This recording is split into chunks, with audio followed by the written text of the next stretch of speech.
ஈஸியான மொஜிட்டோ எப்படி செய்கிறதுன்னு பார்க்கலாம். அதுக்கு ஒரு ½ லெமன் எடுத்துக்கோங்க. அப்புறம் கொஞ்சம் புதினா லைட்டாக மிக்ஸ் பண்ணுங்கள். உங்களுக்கு வேணும்னா மிக்சியில் அரைக்கலாம். லைட்டாக இந்த மாதிரி பண்ணிக்கோங்க. ஜூஸ் இறங்கணும். நெக்ஸ்ட் லெமன் ஃபுல்லாக கிளாஸில் ஸ்ப்ரெட் பண்ணுறோம். அதுக்கப்புறம் சர்க்கரை எடுத்துக்கிறோம். அப்படியே கிளாஸ் டெக்கரேஷனுக்காக ஃபுல்லாக கவர் ஆகணும்.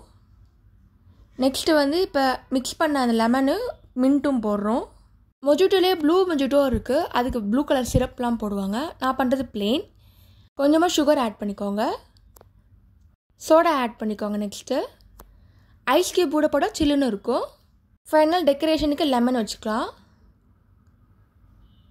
மொஜிட்டோ ரெடி ஆகிடுச்சு. நீங்களும் ட்ரை பண்ணி பார்த்துட்டு எப்படி இருக்குன்னு சொல்லுங்கள். இதே மெத்தடில் நீங்கள் ஆரஞ்சு ஃபேண்டா கூட ட்ரை பண்ணலாம். அதுவும் நல்லாயிருக்கும். லைக் பண்ணுங்கள், ஷேர் பண்ணுங்கள், சப்ஸ்கிரைப் பண்ணுங்கள்.